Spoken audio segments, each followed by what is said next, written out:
Jared, sorry na. Huwag ka na magtampo. Alam ko naman gustong-gusto mong pumunta doon sa Season of Love pero... Babe, hindi naman yung ikinakatampo ko eh. Ano? Ang sa akin lang kasi, pinapaalam mo na lang sa akin eh. Imbis na nagpapaalam ka. Magpapaalam sa'yo? Teka Jared, parang mali naman ata yun. Trabaho tong pinag-uusapan natin, ha? Hindi naman to basta girls' night out. Okay, I'm sorry.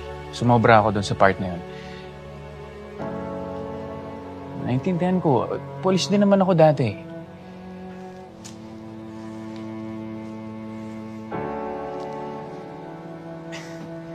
Pero sa lahat talaga na makakasama mo sa retreat, si Tonyo talaga? Sabi na nagsiselos ka eh. Selos? Ako? Ba't naman ako magsiselos? Ang totoo niyan, kinakabahan ako. Malay mo, samantalahin ni Tonyo yung retreat na yan, agawin ka niya sa akin. Ay, nako. Jared, pwede mo ka na mag-alala. Huwag mo nang isipin si Tonyo. Trabaho lang to.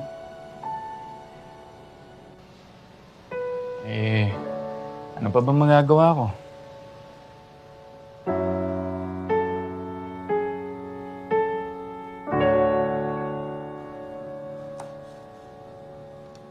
Ano ma?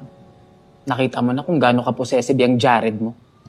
Ikaw, Abdul, napaka-chismoso mo talaga. Ay, parang di natin naririnig yung usapan nila galing dito, ha? Gaga, hindi possessive yun. Siyempre, bago pala yung relationship nila. Tsaka marami pang kailangan plantsahin. Ang tampuhan na yan, normal lang yan.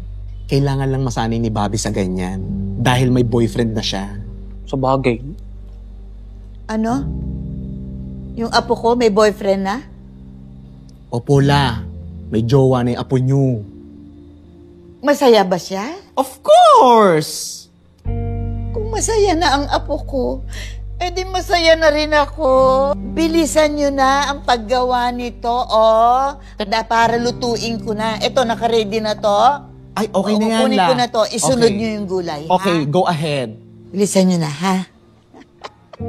May boyfriend na ang apo ko. Ay, ako, masaya na rin ako. Di ba? Ang saya.